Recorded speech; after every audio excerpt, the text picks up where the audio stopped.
Grosse promo du c'était Bloodline. bon. C'était bon. Ah! Parce que là, on n'avait pas le Tribal Chief qui était là. On avait seulement Solo ainsi que Jimmy. Est-ce que et c'est le Paul. nouveau Tribal Chief? Ça serait de lien Solo? En tout cas, dans la tête de Solo, je pense que... Je pense qu'il, dans sa tête à lui, il est devenu le Tribal Chief parce que lui, il n'en a pas perdu de match.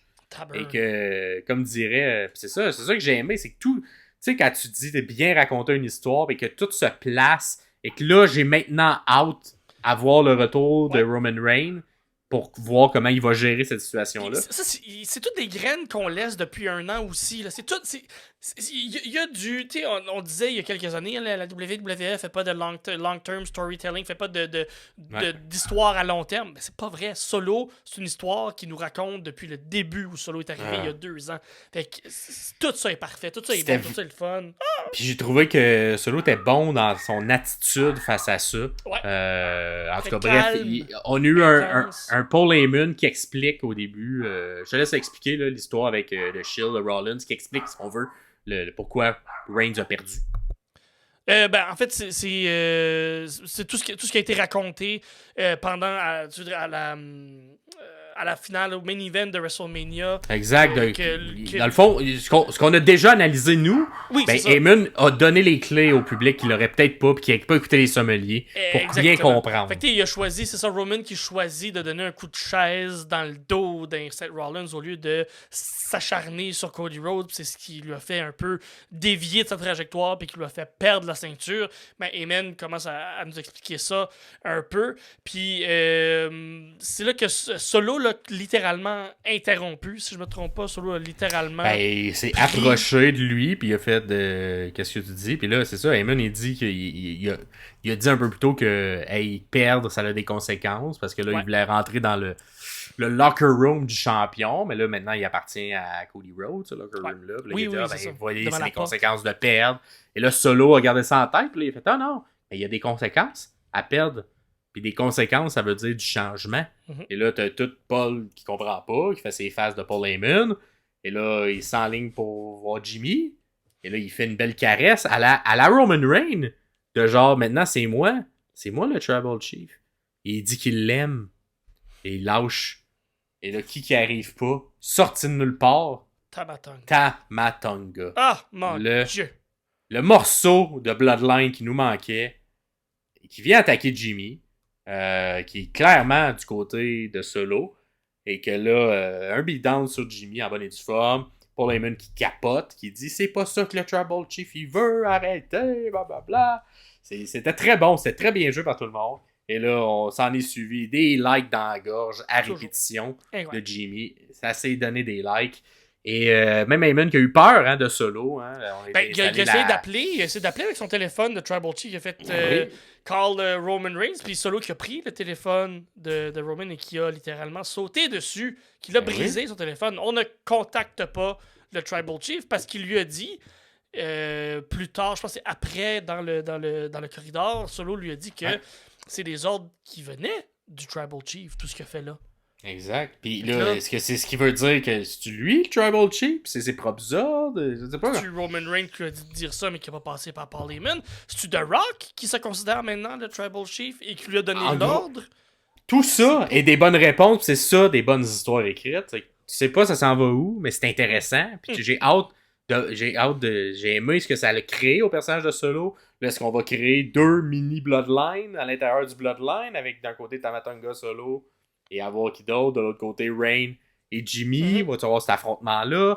Tout ça, c'est encore une fois, j'ai hâte à ces matchs-là. Ça a été bien installé. Puis lorsque ça l'arrive, je suis surpris. Puis je m'en attends pas. Tamatonga, ça faisait quand même quelques semaines qu'on savait qu'il avait signé, mais on savait pas quand ça allait être quoi son implication. On pensait qu'elle allait peut-être arriver durant le main event, justement, avec le Bloodline Rule. Et ce n'est pas une rumeur, donc j'en parle.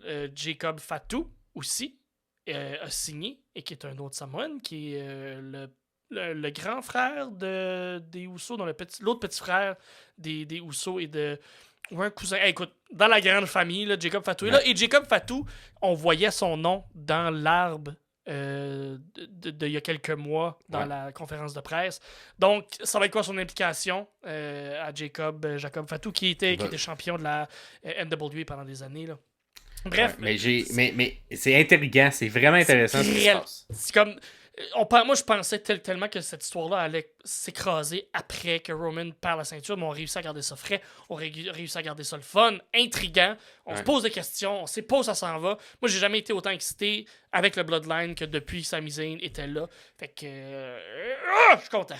Vraiment. Puis là, on sait que le Rock ne sera plus pour les prochains mois, mais... Non, mais il garde quand même... Mais ça, est-ce que In Kayfabe, c'est lui qui tire les ficelles de tout ça? On sait pas, mais à son retour, on a hâte de le voir. Bref, tout ça, bravo, Chef Kiss, bravo la WWE. Bravo. La bonne histoire est bien racontée.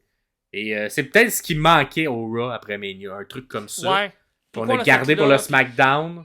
Peut-être ça aurait été plus d'impact si on l'avait fait à Raw. Mais le Bloodline est à SmackDown depuis longtemps, donc... C'est certain. Mais tu sais, c'est le Raw après Mania. Il manque un petit peu de surprise, comme on a eu là. Ça, c'est des vieux... Encore là, c'est le Paul Heyman era. Hein. On essaie de changer Paul un peu Levesque. ce que... Pas Paul Heyman. Ben, Paul Heyman aussi, là, mais c'est le Paul Levesque era. Fait que j'ai l'impression qu'on essaie peut-être de changer aussi certaines habitudes qu'on a données au public, justement, que le Raw après Mania est tout le temps un des gros Raw, mais peut-être que Paul Levesque veut juste... On change, on fait des choses autrement, puis peut-être que ça fait partie de ça. Sinon, aussi, dans ce SmackDown-là, il y a eu un bon squash, un bon vieux squash de Braun Breaker qui, je crois, va être bâti, va être construit, va être apporté comme un gros lutteur qui est capable de kicker des culs puis de casser des gueules. Braun Breaker, où il y a le hit factor, littéralement, parce qu'il frappe fort.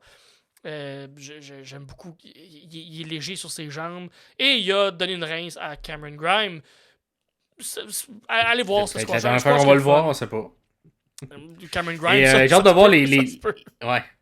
J'ai hâte de voir les deux parallèles, parce que là, on a un peu deux lutteurs qu'on vend très fort, qui est Jade Cargill du côté féminin et Braun Breaker.